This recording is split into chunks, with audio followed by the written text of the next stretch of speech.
Good evening, Indigo Children Radio listeners. Welcome back to the show. Another good show prepared for you tonight, and we'll start off with a couple of announcements. Facebook page, brand new Facebook page. You can join us there, Indigo Children Radio at Facebook, or you can find myself, Lucian Farrow, on Facebook, and add me as a friend. Keep up with everything that's going on with the show in the daytime. Same thing on Twitter, Indigo C Radio at Twitter. That's Indigo C Radio at Twitter. And then you can also get recaps of the shows on our YouTube channel, which is Indigo Children Radio at YouTube.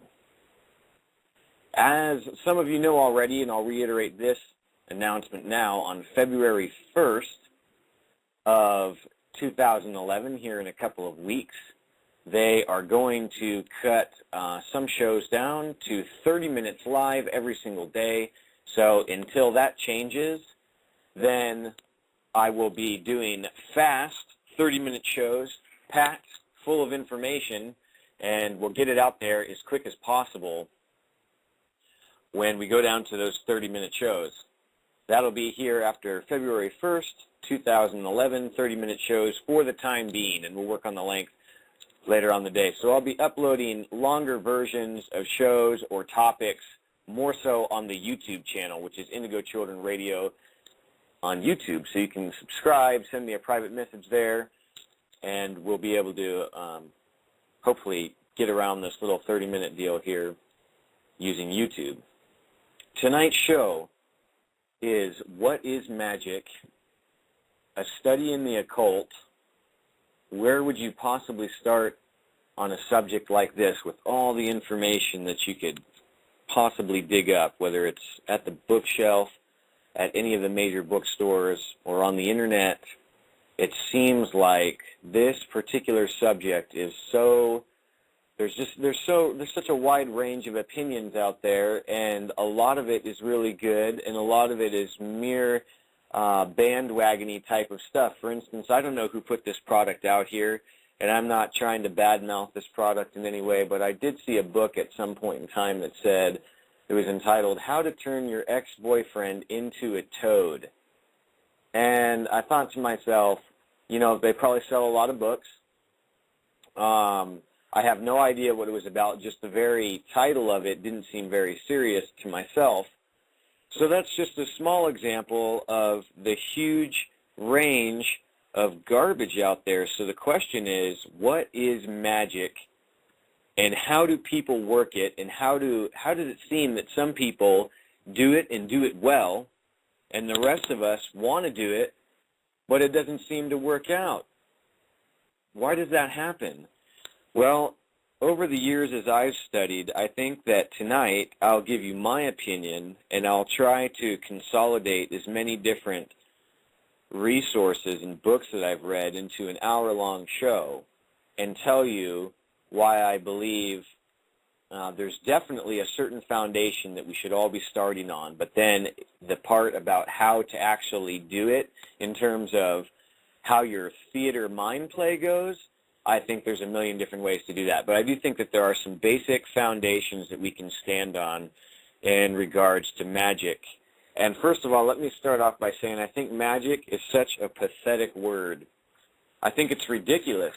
I think that it has all of these connotations of silliness, it has like a ridiculous element to it. Even when you say magic, you know, you think of people like Chris Angel and David Blaine, you know, who in fact are not doing the kind of magic that we're talking about tonight. So Aleister Crowley, a British occultist, most of you out there will know who I'm talking about, actually is the one who came up with the CK ending of the magic word in order to make a distinction between stage magic, M-A-G-I-C, and occult magic, M-A-G-I-C-K. So he's the one that actually coined the phrase in this fashion, and we use, when people spell magic, M-A-G-I-C-K, we're talking about occult magic. And I think that it's necessary to define what occult is. If you come from backgrounds where these kinds of things are going to be new to you, there's a huge possibility that you believe occult is strictly synonymous with strange rituals and demon worship, or, you know, any kind of nefarious entity, you might feel like that's what the occult denotes. But really what the occult word means is it's a Latin word for occulotus or occultus, which means clandestine, hidden, or secret, or specifically referring to knowledge of the hidden, or knowledge that is hidden. Now, there are different ways to use the word occult, and medical doctors actually have their ways to use it in terms of an occult reason behind something that's wrong with you, or an occult reason behind there's some matter in an injury or health-related issue that they don't understand. It's hidden, so they say this is an occult. You know, this is an occult tumor, or this extra blood in the tumor is of an occult origin. Okay, so that's another way you may hear about it. So in the pursuit of what is the occult, what is hidden knowledge, it seems to me as I study throughout history that our ancestors and the people before us had a much stronger grasp on what the occult was. It seems to me that in ancient times, if we believe what they wrote, and if we believe what is written in books now about what they have done, then it would definitely allude to the fact that they had a very strong understanding of hidden sciences and or magic. And so they started mystery schools and places of learning in these various cultures through all out the world, and they call them mystery schools. And sometimes the mystery school was set aside only for the priesthood or for the royalty of the day or age in any culture. And these people would actually study things like transcendental meditation, transubstantiation, telepathy, clairvoyance, clairaudience, astral projection, lucid dreaming, and things of this nature.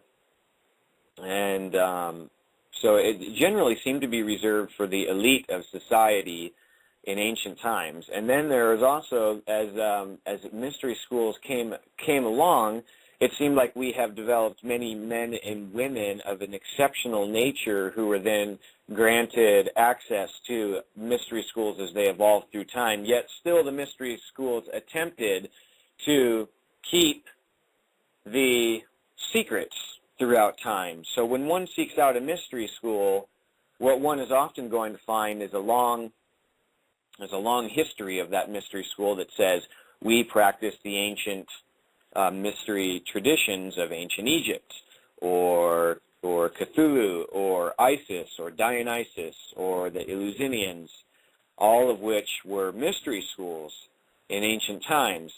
So modern mystery schools have now evolved to a state where they believe that they're keeping, and maybe they are, that's for us to find out, the secrets of how to levitate, how to fly, how to leave your body, how to become enlightened, and how to become wise.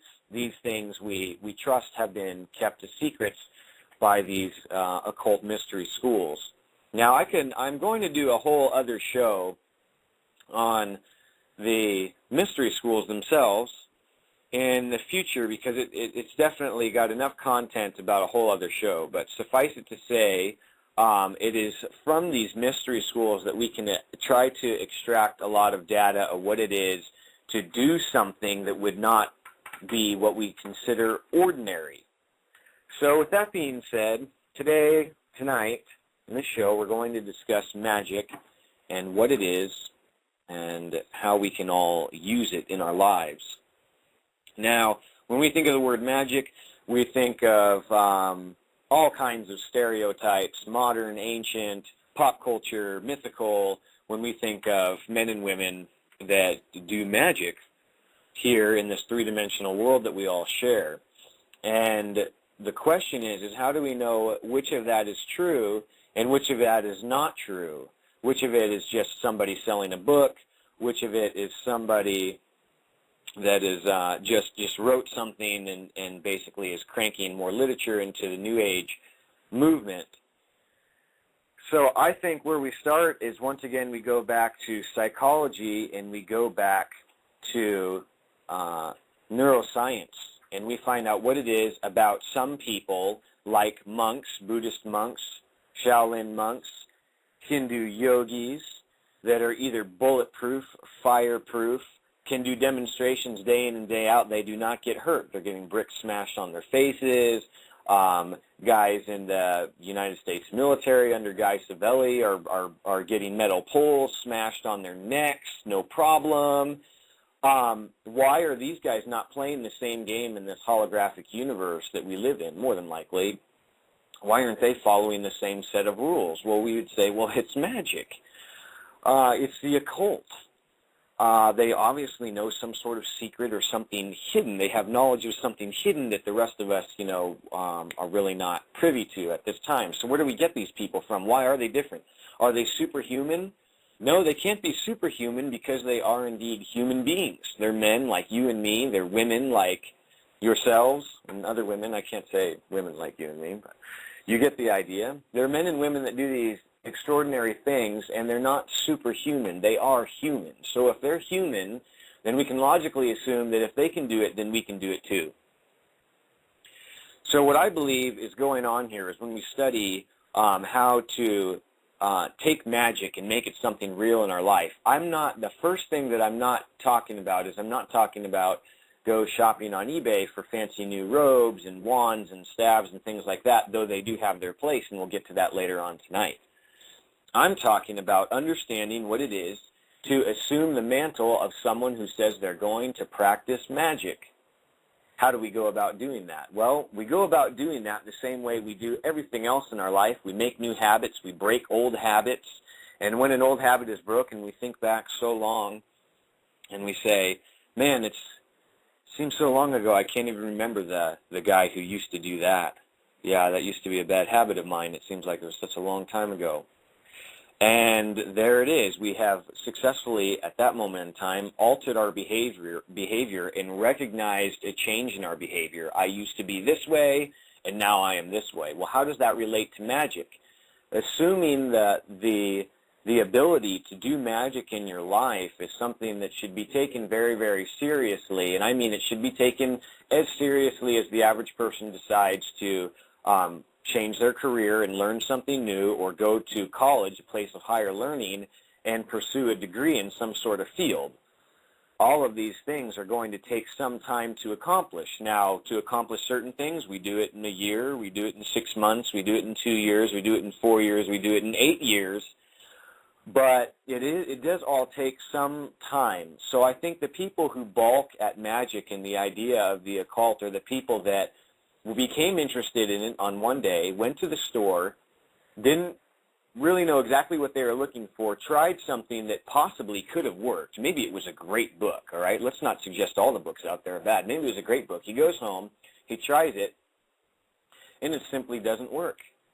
So he says to himself, this is all nonsense, it's all garbage, and none of this stuff works at all. I don't even know why I bother. But then you see people, or you have friends, or you watch documentaries about people in other cultures or in other languages, or people in your own city that are doing incredible things. I mean, it's not sleight of hand or hypnosis or any of this stuff. I mean, these people are actually really doing some highly spiritual type things as they affect change on their 3D bodies.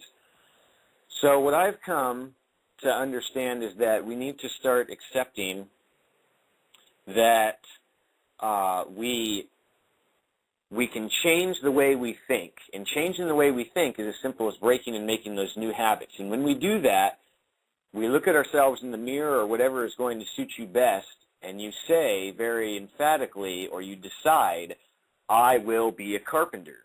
I will be an electrician. I will be a master of business. I will be a doctor of medicine. With the same intention, we need to say, I will be a practitioner of magic. I will use magic to change the way I experience life. I'm going to do it to change things for the better. It takes the exact same type of intention and the exact same type of serious mindset. So when you say, I'm going to do magic today, or for the rest of my life, it's a pretty serious decision, and it definitely encompasses the need to understand what it is when we're creating this change in our mind. So when we're creating this change in our mind, it starts with new habits. It starts with people who stop drinking coffee, or they feel like that's a habit that you should break or whatever. It's good for some of us, and it's not good for other people, but we can still affect a change of habit. So we need to fire off this part where we start to realize that we are going to use magic now, and we're going to boot this mental program, and we're going to assume a magical identity. And when we do this, it's like think about how much you know now since you were in grade school.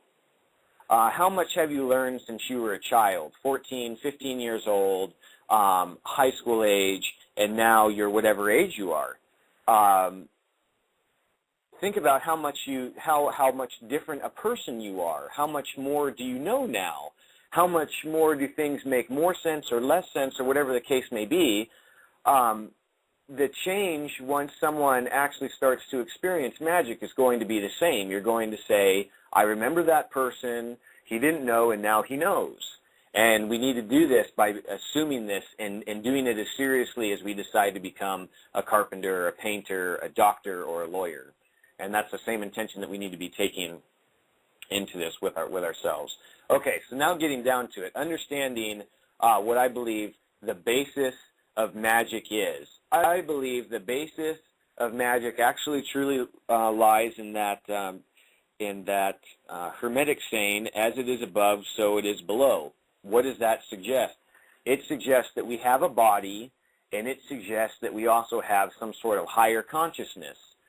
And we talk about chi, we talk about prana, we talk about ether, we talk about force, kundalini, and this is the higher self, or the mind, or any of these higher ideals, higher ideas that is the above us, that are experiencing life vicariously through this physical body. So you say, oh, well, I could read that in any book. Yeah, you could, but we can also Google Kirlian photography now on the internet and actually take a look at pictures that photograph your aura and actually show the entire world, because this technology photographs different light spectrums that every single living thing, every person, every pet, every plant has an energy signature, an energy field, that it does indeed change colors. And for the longest time, there's been someone saying, oh, I can see your aura, and it's such and such, and you're like, yeah, okay, sure you can, right? But now we can actually prove this with photography now. It's called Kirlian photography, K-I-R-L-I-A-N. Google it, see for yourself. The last thing I want you to do is take my word for anything, because I think it does nobody any good to take anybody else at their word, especially these days, TV and whatnot. So, as it is above, so it is below. We have mentally decided to assume a magical identity at this point in time.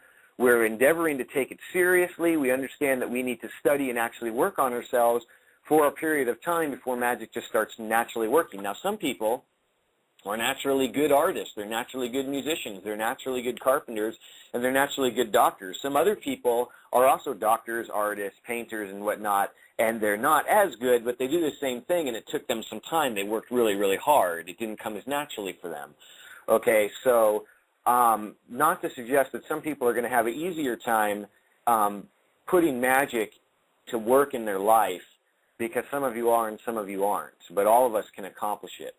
So using Kirlian photography and understanding what it is above and so it is below, and that the astral, or the aura, is a reflection of everything that goes on here, we start to get the idea that when I think, oh, I wish that, what's a good example of how someone would use magic in modern times? I wish that my car will start tomorrow with no problems, because I have a lot of places to be, and I know my car has been giving me trouble. And you say, okay, well, the first thing to do would be able to take it to a mechanic or have a friend who's knowledgeable handle the situation for you. But let's say we don't want to do that. We want to experience real magic, not sleight of hand. So you sit there and you You take out your implements and whatever the case may be, and you try to effect a change on this circumstance. The circumstance being, your car is going to have trouble starting in the morning, and you want to simply just effect change on that using your intention. So you try that, but it doesn't work. And it doesn't work because the intention got lost in the three-dimensional physical plane where we live now, on its way to the astral plane where things actually do become manifest down here. Okay, so it goes out of 3D into the astral realm, becomes something, an intention that you want, and then drops back down here into the three-dimensional realm that we live in. So it didn't happen. So somewhere along the way, the intention, the idea, got lost in translation. So what are the master maguses and witches and magicians doing in the world to make this an easier experience?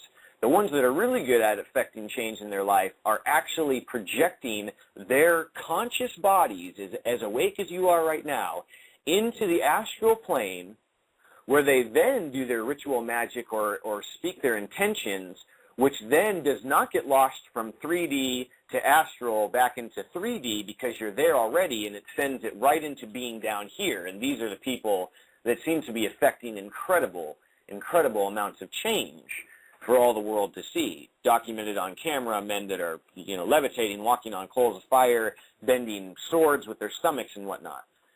So I believe that understanding what we do in our mind affects what is happening in the astral realm.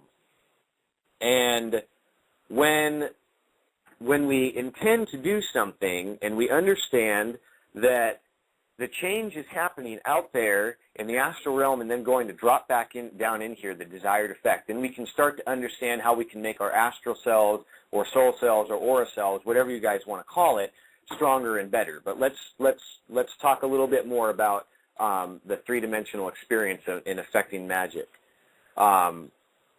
Becoming a magician or an occultist and understanding that, it's as serious as I want to be a doctor or a lawyer or an artist or a graphic artist or I want to design video games, and you say, I will become that thing.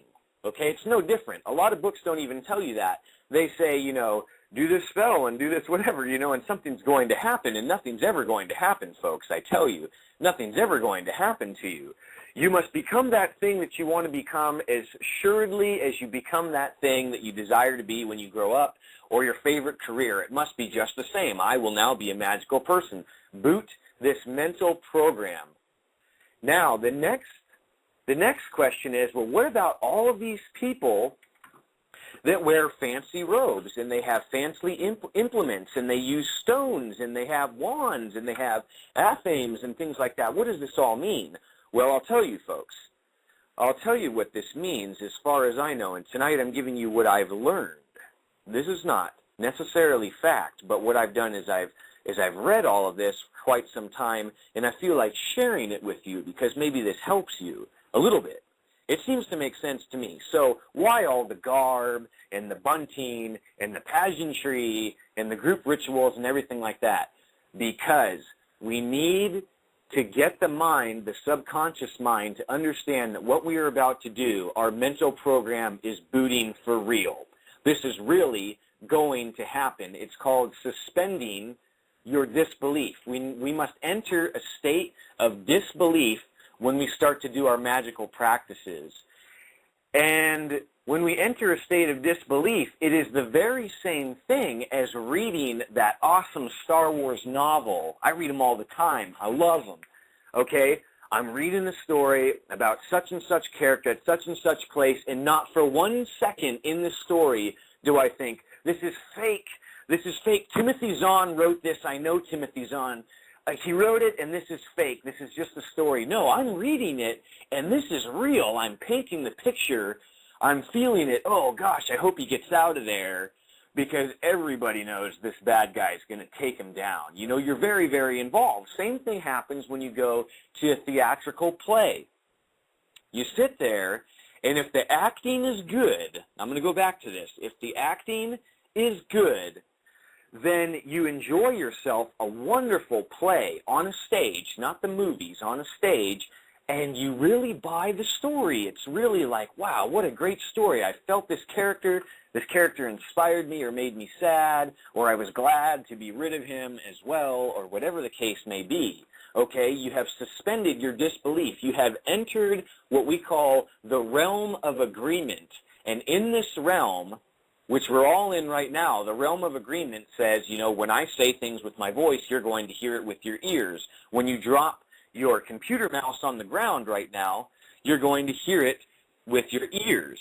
Or, I'm sorry, gravity is going to take it and drop it down to the ground. We are in the realm of agreement at this point in time. And when we enter the stage of the suspension of disbelief, when we're reading that great story or really engrossed in that great live-action play, then we're not thinking for oneself that magic doesn't work, that it's not going to really work, and things like that. So we have freed ourselves from that block, and we do it on purpose.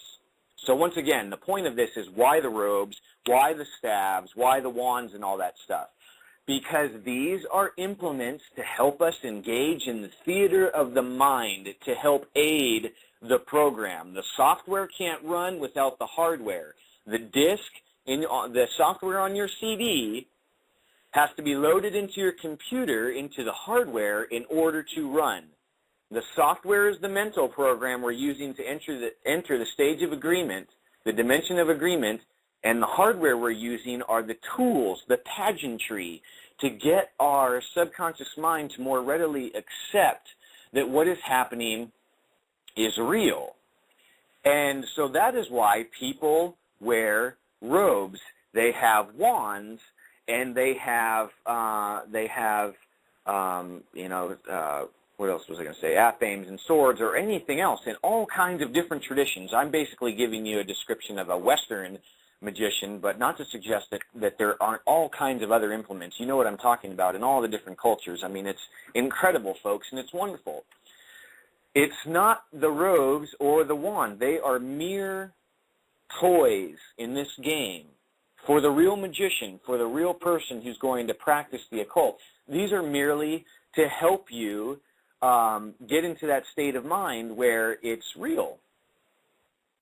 And with that being said, why groups? Why are there all these covens and groups and clans and secret societies, okay, like Freemasons, Rosicrucians, anybody else that you know does occult or esoteric type of thing, the Watchers, the Conspirators, the Egyptian mystery schools. Why the group, though? Why not just the one guy? Well, because we actually really do know, and certain doctors out there, I wish I could remember his name right now, have been able to determine that when groups of people get together and say, I just really hope that this hurricane just whisks on by Florida, okay? And they get like 40, 50, 60, 70,000, 100,000 people, or maybe 10 people to just focus all of their intention on safety or the, anti-hurricane thoughts. It actually really happens. Can you believe that? I know it's very hard to believe. I have a hard time believing it myself, but apparently this really happens, okay? So that should answer your question about why groups and why do people come together in groups to accomplish a quote-unquote magical task. It's because they're all going to actually focus their programs on the one task and try to even make it stronger, the outcome even greater. Put more focus into that translation we were talking about, getting lost in translation. Okay, so location. Where would you do these things? Where would you do these things? And why is location important? Why is having the location to do your magic important? Okay, well, I don't care who you are. I'm personally not religious. I'll use myself instead of picking on all the other people out there. I'm personally not really religious, but I know when I walk into a synagogue or a church or a temple or any kind of place that is hallowed of any place. I have more experience with going inside churches and whatnot because, I was raised in such a place. But you always know, even if you're not, really into it, that there's something going on. You feel it. I don't necessarily believe the way they believe or think the way they think, but the place, though, the building with nobody in it. I've been inside a couple of churches, when there was nobody in it, and it's just like you can kind of feel it. that feeling that you get that something special or something important happens in this place of faith anywhere on the planet, no matter what it is you're doing, is basically the residue of all those people's intentions, all of those focus points where people are opening their minds up to speak to a creator source or a source of some kind, leaves a distinct vibe. I don't care if you are a totally insensitive purpose. You walk into a religious building by yourself with nobody else there. I mean, you can just sense that it's a quiet, calmly place. All right, so this is basically what we try to achieve in our chambers, our working chambers, whether it's outside or it's inside or whatever, and why magic doesn't seem to work very well for the average person in the bedroom or the basement or wherever you play games or eat food or sleep, because our mind is already booting a program that says, here I sleep, here I play, here I eat. Does that make sense to you folks? So that's why it seems like it's very important to have a sacred place, some place that's not just your living room, a place that's going to always maintain that kind of feel. When you walk in there with the theater of the mind gear, your robe and your staff and everything like that, when you walk in there and the only thing you do in this place is try to do your magic, whatever it is you do, and there are so many things, I'll get to that in a second, you know business is going to happen here. You don't second guess what you're going to do at work. You don't second guess what you do at the kitchen table. You don't second guess what you do in your living room. It just simply happens. Business is going to happen here. So that's the importance, folks, of having a location away from the regular place. So just know, a lot of people write books about this wand has been imbued with the powers of almighty moon, right? You know, eBay, $225, whatever the case may be, bathed in golden sunlight, first spring dew, this wand was soaked in. And you're like, wow, you know what I mean? It is my opinion, folks, that stuff doesn't mean anything at all. If that helps you create that state of mind better, that it makes it more powerful or whatever, or a greater experience for yourself, then fine, good. That's what it's for. But know that the magic isn't really in the thing. The magic isn't in the wand. It isn't in the cards. It's not in the top hat or your ritual robes or whatever. That's not where the magic is. The magic is in you using your consciousness to create something in this realm, and to do it with quantum physics and to do it with neuroscience. Okay, so very next thing to understand then, I guess, is what kind of magic, okay? Well, I believe that I personally believe that magic's foundation is based on what we intend to do here, whether you are into Wicca, Voodoo, Druidism, Zoroastrian, Satanism, Satanism, Luciferianism. Satanism, by the way, folks, is a name for pretty much atheists, okay? There's nothing wrong with these folks at all, and I'll do a different show or whatever. Luciferians are the ones that assume some sort of superior underworld deity, you know, the anti-Christians, if you will, okay? Those are the ones that you're familiar with.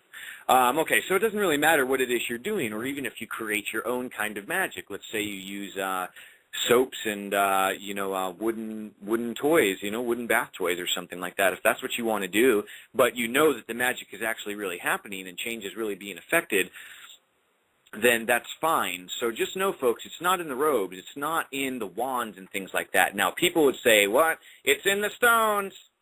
It's in the stones. Okay, well, I'm not exactly throwing stones in there or other things like that as part of the actual pageantry of the mind theater. I actually do believe that everything on this planet, wood, stone, fire, water, people, books, toilets, bathtubs, showers, they all resonate with a certain signature. And I actually do believe stones are great in magical ritual and actually do have some place, because a different stone made up of different elements may actually have a different kind of ethereal signature, if that makes sense to you guys. So, for those of you that are like, it's in the stones, I hear you and I understand, and I definitely believe that everything does have its its own unique signature, and I believe stones can be helped you for your dreaming purposes or for your magical purposes. Then it raises the question of, is there such a thing as white or black magic? My opinion and all my research says no, not at all. It's just like the Jedis, okay? There's the Force. It's all the same Force, but there's guys who use it for good and there's guys who use it for bad. And I hate to tell you folks, in a world where we definitely seek a lot of absolutes, because you don't always want to hear that, oh, there are no absolutes, there is no right or wrong or whatever. I'm not going to say that, but what I am going to say is there is no white and black magic, and what is evil to me is not evil to you. Does that make sense? What is evil to you is not evil to me, and vice versa. What is good for you is not good for me. You know, we have different cultures where, men dress a certain way, cover your head, don't cover your head, shave your head, don't shave your head, wear these clothes, don't wear these clothes, women do the same thing, cover the body, don't cover the body, what is good for them. And is that right or wrong? No, it's not. It's all right. It's all fine. It's just that our perception of it is, well, I would never have my wife cover herself from head to toe. It's our perception that is different. There is no right or wrong. There's nothing wrong with that, or whatever other things you see. So same as with magic. There is no white and black magic, in my opinion. It is only how you use it. And I will expound on that. White and black magic is actually something that seems to be more for the serious occult student. This is what you're going to get in these circles. Oh, white and black magic? Do you mean the left-hand path or the right-hand path? I mean, because we're real occult students here.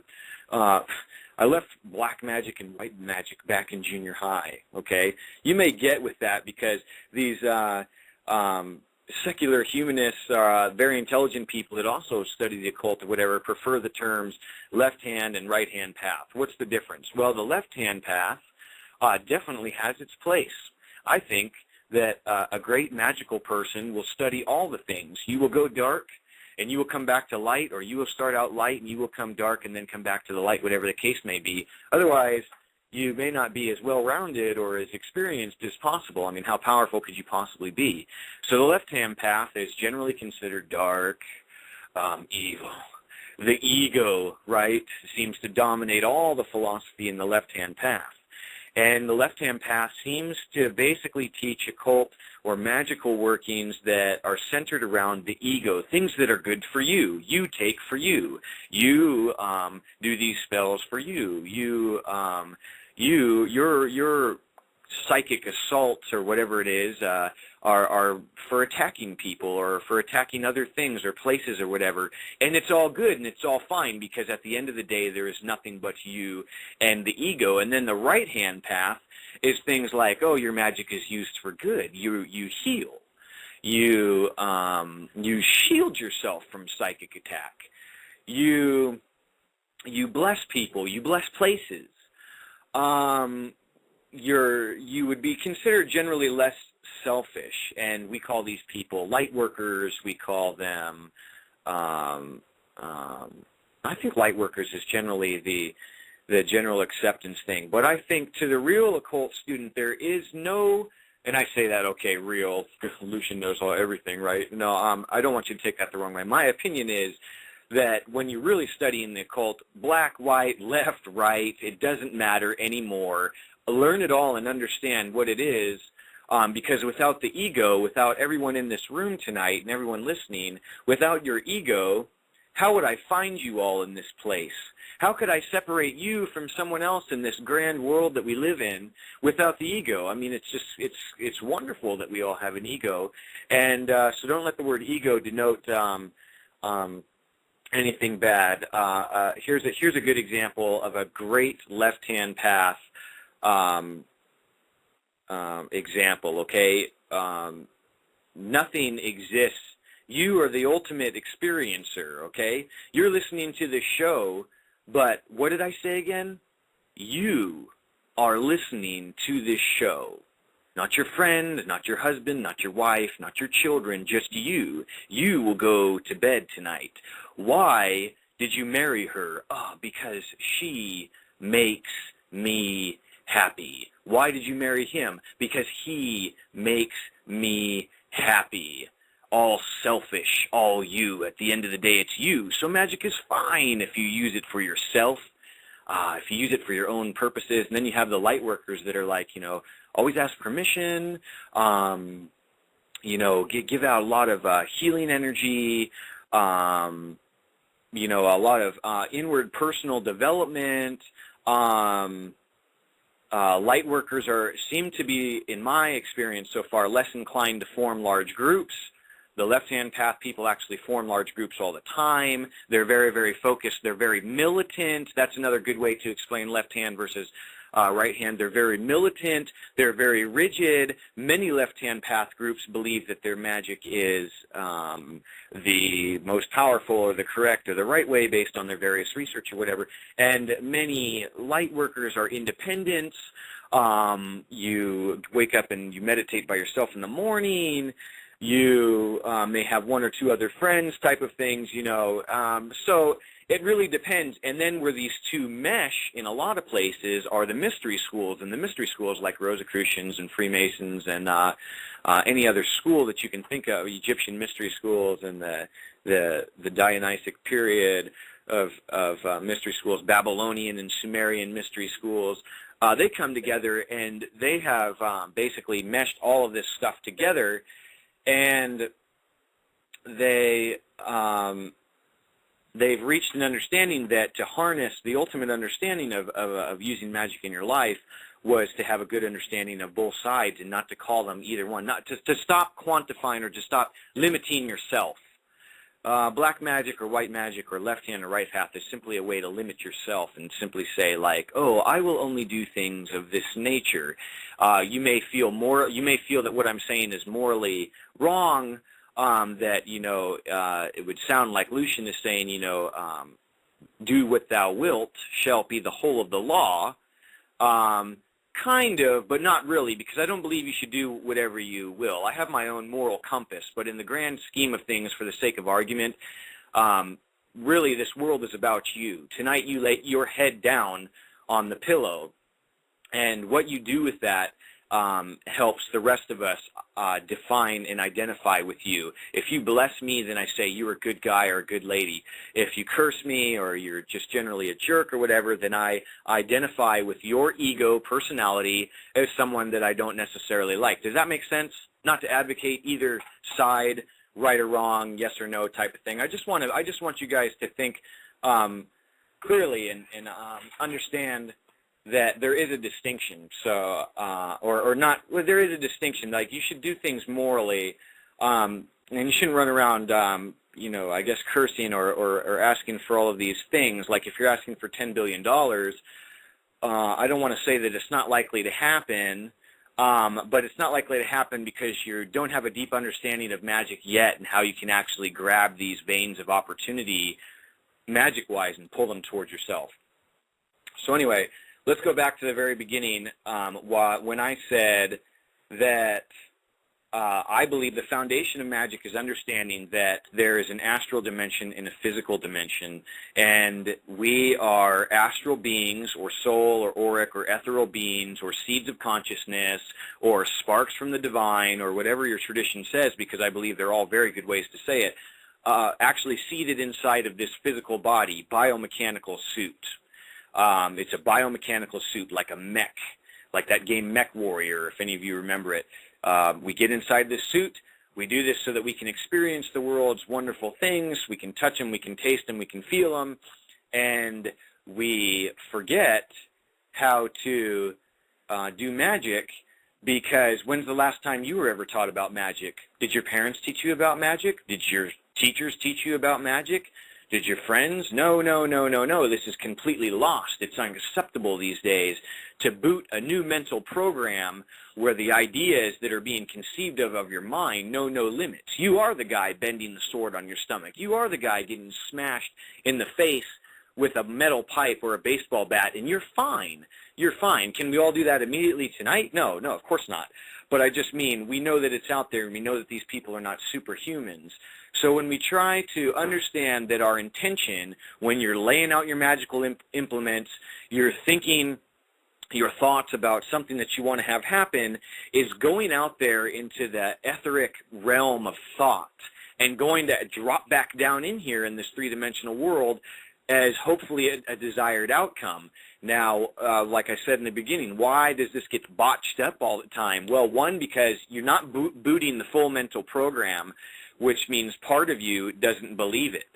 I want to try it. Maybe it'll work. Maybe it won't. Hey, look, guys, if you're not playing, you're not playing. If you're not doing, you're not doing. If you're not really there, you're not really there.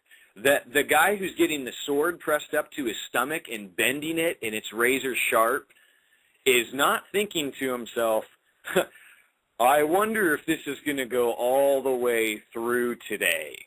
That is not a question in his mind, okay? So you need to be of equal resolve, and you need to start booting that mental program and understanding that the only way your magic doesn't work is because it goes out there into the ethereal, the thought world, and it comes back down in here, but you didn't give it enough force. You didn't give it enough intention. You were not hell-bent, for lack of a better phrase, on an intention that you wanted to accomplish. And so without that kind of conviction, without that type of intention, without that type of bridge between the conscious and subconscious mind, where the woman out there sees her child pinned under the car and just throws that thing, you know what I mean? Because her intention was to save the child. I mean, I have to save my child. This is my thing. This is my duty. This is my responsibility. I will do it out of love, out of emotion, and the car is moved. Impossible? No, not impossible. This happens all the time. Police show up, all the officials and all the public authorities that you could ever want. Yeah, it was amazing. This woman saved her child. Okay, so it's with that kind of intention. This stuff is hard, folks. I told you before, when you decide to become a doctor, or you decide to become a lawyer or a carpenter or a painter or a graphic artist, you also need to decide to become that person who does magic. You need to be that person who decides that this is what I'm going to do. I'm going to do this. I'm going to use magic in my life. And also remember, all the robes and the pageantry and the staves and the wands and all that stuff is just for the theater of the mind. It's just like when you're reading that book you really, really like, or going to that play that you've seen 100 times, you really like it, and every time you sit there in front of those actors that are playing in that theater, you believe it. You believe that guy is Ebenezer Scrooge. That guy is Ebenezer Scrooge, and he needs to change his life. You're there. You believe it. You don't think this is fake or this is a play. Now, when do you think this is a fake play? When the acting is bad. When the acting is so poor that you can't suspend yourself long enough to enter that realm of agreement, because that guy just doesn't perform. So that is why we use the robes. We go into the sacred space, because this helps us understand, aha, I'm running that mental program today, the occult magic one, or whatever you want to call it, whatever you want to call it. I told you I think the word magic is stupid. It's stupid. I think this is mental science. I think this is us just simply willing to change things, Start a bad habit, start a good habit today, stop a bad habit tomorrow, same thing. Turn it on, turn it off, start affecting change in this three-dimensional world. And so intention really has a lot to do with it. And if you can actually get to the point where you're meditating and actually feeding the astral body and the light body, and actually projecting yourself as awake as you are right now out into the astral realm, where you literally get out of your body, you turn around and you see yourself sitting on the floor meditating on the couch, and you say, look at that dude. Oh, man. I am out of my body right now. That dude look at him. That's me. That's my body right there. And you go over your couch and all your belongings look the same, because that's how it's going to look. You go from kitchen to room, and from room to the bathroom, and then, from the bathroom to the bedroom or the living room, whatever. You see all your belongings. You look over. You see yourself still meditating there. That is when you initiate your intention, you start thinking, oh, I really need this change in my life now, because there's going to be no loss of language there. There's going to be nothing in lost in translation when you actually try to affect change using magic in this fashion, and that's called astral magic, of course, and I believe it is actually the highest form of magic, because what happens when you die, it would seem with the reports of near-death experiences that are scrutinized and actually turned into statistics and kept by actual government bureaus and whatnot, people who experience this phenomena. Well, what happens? Well, we all eventually leave, it seems so far, unless I'm wrong, it seems like we all leave our physical bodies. So if you can leave your physical body, or you will leave your physical body someday, that much I think we all agree, except for the hardcore atheists, and I fully respect their opinion too. Nothing happens. It's just blankness. It's gone. You're off. But if we leave our physical bodies, and then we can project our physical bodies before death into the living room or into the bedroom or into your place of meditation, and start to conduct your intention of will there without all of the nonsense back here in 3D, what with the wands and the robes and all the candles and all that other stuff, okay? But you're just simply already out of your body there, and you're in the thought-responsive etheric realm where you just start saying, bam, I need this, bam, I need this, I need this, I need this, and start dropping these thought forms down into the 3D, because it's your consciousness. Get back into your body and start seeing this stuff really happen. Now you say, oh, okay, maybe you're wrong. Maybe that's not what those monks are doing. Maybe that's not what those yogis and Shaolin monks that are walking across coals and you know, not getting hurt by swords, maybe that's not what they're doing. Well, out of all the reading and research that I've done, that is actually what they're doing. They have learned, they call it transcendental meditation. They are able to actually raise their consciousness, see the flesh for what it is. It's a nothing. It's whatever I want it to be.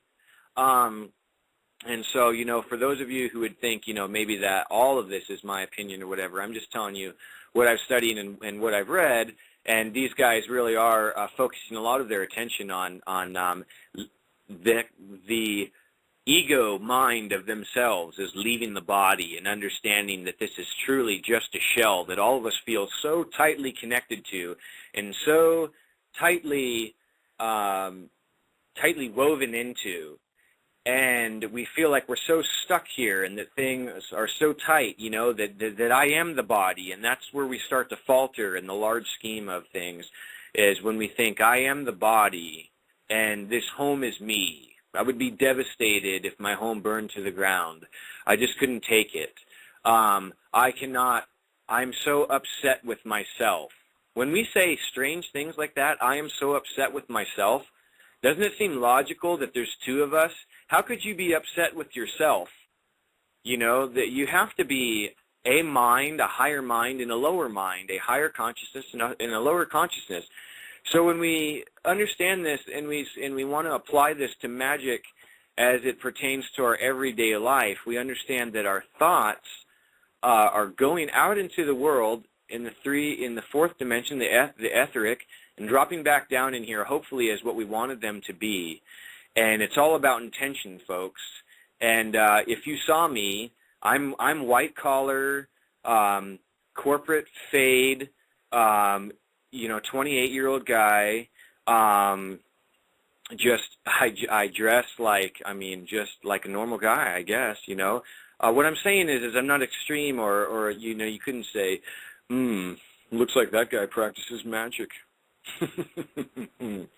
I mean, it's not really going to happen, folks. I study it, and I believe that presenting it in this light to you folks it makes it easier to understand than the sheer amounts of BS that I have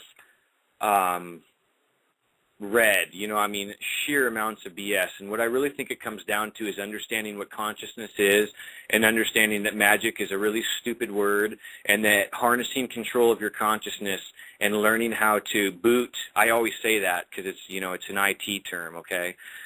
Boot new neurological programs. The one that booted the day you took a drag of the cigarette and you really liked it, The one that booted when the biomechanical suit reacted to the nicotine and felt all great and buzzing, and then the mind said, I like this, I'll do it again. The very same thought process, the very same program that you should be booting when you decide to become a magical person, okay? So that's pretty much what I wanted to relate to you guys tonight, folks. I'm sorry that I really couldn't get to the phones. I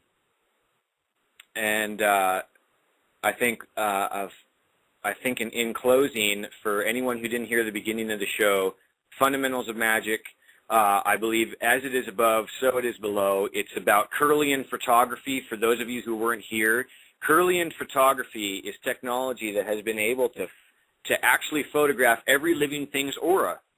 I don't believe it. I didn't believe it before, or whatever. I'm not a believer. Well, it doesn't matter, man. Are you a believer in 2 + 2 = 4? The aura is real, so go check it out. Google it. Kirlian photography, K-I-R-L-I-A-N. Okay, it's real. We can photograph this thing now. So the question is, what do we do with it? And if that is the higher body, then the physical body is the lower body, and we can affect change by using the higher body, the mind, the part of the mind that says, I cannot live with myself anymore, like Eckhart Tolle had said in The Power of Now. It's an interesting experience, and when we understand that magic is simply harnessing the occult knowledge of our non-local being, you know, and then understanding that we're just experiencing this three-dimensional realm in the suit, you know. I know it's really hard for you guys to understand that when you get hit by a car. I've been hit by a car crossing the road. It was awful. All of a sudden, all my fancy ideas of occult and magic and, you know, 3D and ethereal went right out the window. All of a sudden, I was like, I am 3D 100%. Nailed by a car. I can't even believe I'm alive right now. Type experience. So, you know, it is a 3D experience, but it doesn't have to always be that way. We can raise our consciousness and experience things the way we want to, and we do that using magic. And I hope tonight has given you guys a little bit of perspective.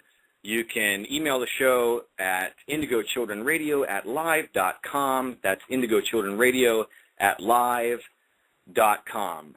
Follow us on Facebook, Indigo Children Radio at Facebook, or you can add me as a friend, Lucian Pharaoh, on Facebook. That's Pharaoh as in P-H-A-R-O-E,